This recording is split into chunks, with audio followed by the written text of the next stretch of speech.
आप सभी को राधे राधे, जय श्री कृष्णा, ओम साई राम। जैसा कि आप जानते हैं, नानी पायरो मायरे में ज़्यादा नहीं, थोड़ा थोड़ा मायरा करती हूँ और उसमें कोई कमियां हैं, कुछ हैं तो आप लोग मुझे बाई फ़ोन बताते भी हैं कि इस तरीके से की कमियां हैं। मैं कोशिश कर रही हूँ उन्हें सुधारने की। आज के प्रसंग में चलते हैं। बहुत ही खूबसूरत प्रसंग है। भोले जी ने जब बताना शुरू किया नरसी जी को, तो नरसी जी से बोले भोले जी कि एक दिन जब मैं कैलाश पर्वत पर पहुंचा तो मैंने देखा कि पार्वती इतनी खूबसूरत तैयार हो रही थी, इतनी खूबसूरत तैयार हो रही थी, पूरे शरीर पे गहने। नरसी, विश्वास नहीं करोगे, शादी वाले दिन इतनी खूबसूरत नहीं बनी हुई थी, लेकिन आज तो पार्वती का रूप रंग देखने से ही बन रहा था। विश्वास करो, मैंने देखा तो मैंने कह दिया, पार्वती आज ऐसा कौन सा उत्सव है जो तुम इतनी सज रही हो? पार्वती जी ने कहा, अरे उत्सव से भी बड़ा उत्सव है। उन्होंने कहा, ऐसा क्या है? बोलने लगी, अरे मैं ठाकुर जी की रास की लीला में जा रही हूँ वृंदावन। उनका रूप बहुत ही खूबसूरत होता है, बहुत खूबसूरत देखने वाला रूप होता है ठाकुर जी का। राधा रुक्मन के बीच, गोपियों के बीच उनकी रास की जो लीला होती है वो इतनी खूबसूरत होती है कि देखकर आनंद आ जाता है। और उसमें केवल गोपियां ही होती हैं, दूसरा कोई नहीं। महाराज, अब ठाकुर जी ने कहा कि इतना खूबसूरत रूप होता है ठाकुर जी का। भोले जी ने कहा कि ठाकुर जी का इतना खूबसूरत रूप होता है? बोली, बहुत खूबसूरत रूप होता है, अगर देखो तो देखते रह जाओगे। मैं आज वही सब देखने जा रही हूँ। ठाकुर जी के विषय में इतना सुन के अब भोले जी ने सोचा, क्यों ना मैं भी चलूं। अब मैं भी चलूं का मतलब हो जाता है कि गोपियां ही जाती हैं, पुरुष तो कोई नहीं है। अब भोले जी ने कहा कि पार्वती जी, इतना घना अंधेरा, रात का समय, आपका अकेले जाना ठीक नहीं है। पार्वती जी हंसी, बोली, भोले जी, स्वामी जी, मैं पार्वती हूँ, शक्ति हूँ। मेरे सामने आज तक कोई टिका है जो आज कोई टिकेगा? भोले जी चुप। भोले जी ने दूसरी बात कही, हाँ वो तो सही है, लेकिन इतना जेवर पहन के, तुम्हें नहीं लगता कि तुम इतना जेवर पहन के जाओगी तो तुम्हें किसी साथ की जरूरत है? पार्वती जी उनकी बातें समझ रही थी। अब पार्वती जी ने कहा, मेरे को किसी के साथ की जरूरत ही नहीं, मैं सब पे भारी, तुम मेरी चिंता मत करो। अब भोले जी ने कहा, सब कुछ कर लिया लेकिन बात तो बन ही नहीं रही। भोले जी ने कहा, पार्वती जी मुझे भी साथ ले चलो, मैं भी ठाकुर जी का खूबसूरत सा रूप देखना चाहता हूँ। पार्वती जी ने उनके हाथ पकड़ लिए, कहा, स्वामी ये क्या कर रहे हो आप मेरे पति हो, आपको मेरे सामने हाथ नहीं जोड़ने चाहिए। ठाकुर जी, अगर आप चाहते हो कि ठाकुर जी के दर्शन करें तो कुछ तो सोचना पड़ेगा। भोले जी बोले, अब सोचो सोचो, मैं भी जाना चाहता हूँ। पहले तो पार्वती जी ने साफ मना कर दिया कि नहीं नहीं नहीं नहीं भोले जी, मैं आपको लेके नहीं जाऊंगी, क्योंकि वहां पे मर्दों का जाना सख्त मना है। सिर्फ एक ही होते हैं वहां पे पुरुष, और वो है सिर्फ और सिर्फ ठाकुर जी, दूसरा कोई नहीं। अब तो महाराज भोले जी उदास हो गए। बोले, पार्वती जी, तो मुझे अपनी गोपी बना के ले चलो। पार्वती जी ने सर से लेके पांव तक देखा भोले जी को, सर से पांव तक भोले जी को देखा, और फिर कहती हैं, आप और गोपी। भोले जी, जब आप चलते हो ना, एक पग में धम धम धम सब हिलने लगता है। बस बस बस, आप यहीं रहो, मैं अकेली अच्छी। फिर भोले जी ने कहा, थोड़ा सोचो ना पार्वती, मैं भी चाहता हूं कि मैं ठाकुर जी के दर्शन करूं। तो पार्वती जी ने कहा, चलो ठीक है, मैं तुम्हें तैयार करती हूँ, लेकिन मेरी एक शर्त है, तुम वहां बिल्कुल नहीं बोलोगे, खामोशी से बस सब देखोगे और ठाकुर जी का रूप निहारोगे, उनके दर्शन करोगे। बोले, ठीक है, कोई दिक्कत नहीं, चलेगा। अब महाराज पार्वती जी ने भोले जी को सजाना शुरू किया, पार्वती बनाना, ओ सॉरी, गोपी बनाना शुरू किया। सारे बालों का जूड़ा बनाया, पूरा घाघरा चोली सब पहनाया और घूंघट यहाँ तक कर दिया। अब जब यहाँ तक घूंघट कर दिया तो, और भोले जी के तो सांप बिच्छू सब अंदर चल रहे हैं। अब भोले जी को खुजली लगे, भोले जी यूं यूं यूं। पार्वती जी बोले, महाराज कुछ मत करो, बस चलो। महाराज एक प्यारा सा भजन करते हैं। किस तरीके से भोले जी को सजाया पार्वती जी ने, किस तरीके से क्या हुआ, चले।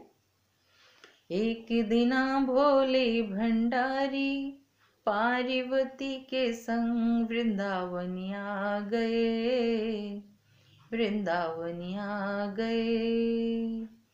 पार्वती भी मना की हारी, ना माने त्रिपुरारी, वृंदावनिया गए, वृंदावनिया गए। अब पार्वती जी अपनी उसमें है कि ठाकुर जी मुझे डांटेंगे, बोलेंगे मुझे क्यों लेकर आई हो, तुम तो सब जानती हो पार्वती जी।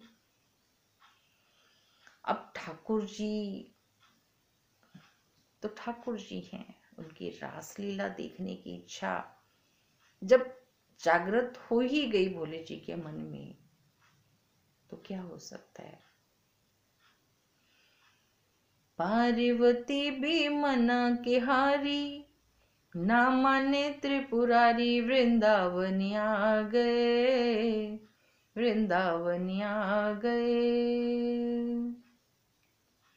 रास रचावे ब्रज पे भारी, हमें दिखा दो प्यारी, वृंदावनिया गए, वृंदावनिया गए। पूरी रास देखने की इच्छा है उनकी। अब पार्वती जी कहती हैं, ओ मेरे भोले स्वामी, कोई पुरुष ना उस रास में, उस रास में, मोहन के सिवा दूजा पुरुष ना उस रास में, उस रास में। हंसी करेंगे ब्रज की नारी, मानो भोले त्रिपुरारी, वृंदावनिया गए, वृंदावनिया गए। पहुंच गए। पहन के साड़ी बना के जूड़ा, चाल चले त्रिपुरारी, वृंदावनिया गए, वृंदावनिया गए। अब ऐसे ही खूबसूरत तरीके से तैयार हो करके पार्वती जी और भोले जी ठाकुर जी की रासलीला में पहुंच गए, जहां बहुत खूबसूरत नृत्य हो रहा है। गोविंदा आला रे आला, मेरी मटकी को मार गया ढेला। वहां सब चल रहा है खूबसूरत तरीके से। तो पार्वती जी पहुंची और भोले जी को एक पेड़ के नीचे खड़ा कर दिया। गोपी बनी थी। कहा, भोले जी मुंह से नहीं बोलना। बोले बिल्कुल नहीं बोलूंगा और मैं दर्शन करूंगा। बोले ठीक है। अब पार्वती जी तो जाके नृत्य करने लगी। अब नृत्य करते करते करते करते ठाकुर जी की दृष्टि पहुंच गई भोले जी पर और वो उनके पास। बोले नहीं हो, नहीं गोपी हो। तब तक पार्वती जी कुछ भोले जी कह पाते उससे पहले ही पहुंच गई पार्वती जी। पार्वती जी ने कहा ठाकुर जी, ठाकुर जी मेरे साथ है। नहीं है। बोली नहीं है तो नृत्य करे ना, यहाँ दूर दूर बैठ के क्यों ऐसे दूर खड़ी खड़ी क्या देख रही हैं। बोली भोले ठाकुर जी आज देखेंगी कल से नृत्य कर लेंगी। बोले ये भी ठीक है, आज देखने दो। फिर पहुंच गए। फिर पहुंचे तो कहते हैं अरे मैंने नाम तो पूछा ही नहीं। बड़ी हट्टी कट्टी लंबी चौड़ी नवी गोपी है और मैंने नाम भी नहीं पूछा। वापस आए।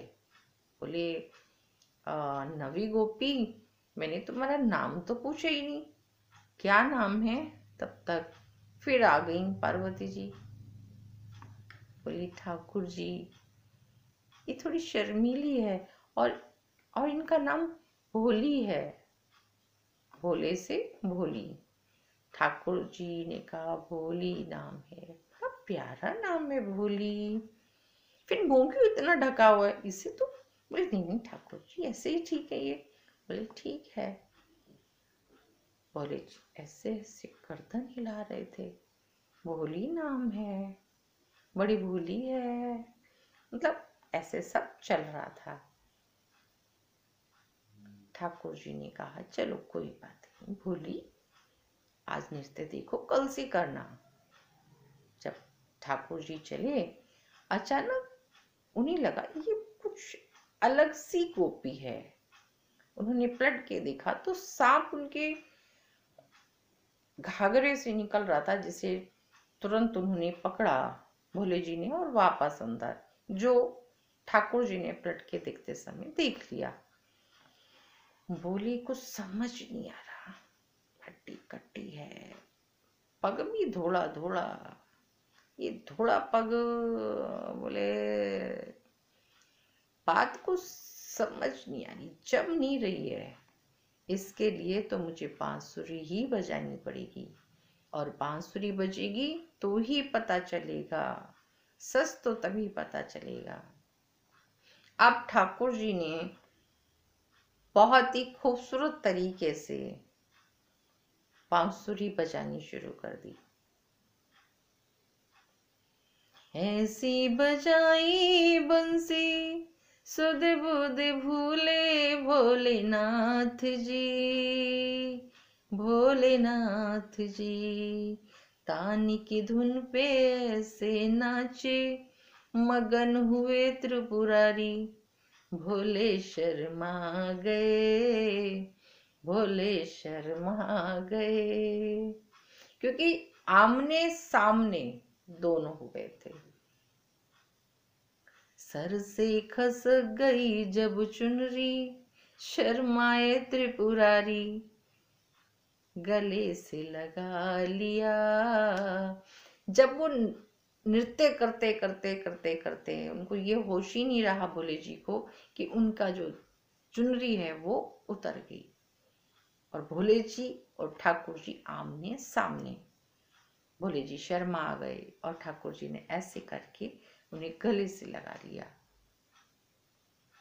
गले से लगा लिया। और ठाकुर जी ने कहा कि वृंदावन में आप गोपी बने हो मेरे दर्शन के लिए, तो जो भी यहाँ पे दर्शन करने आएगा आपके भी दर्शन होंगे।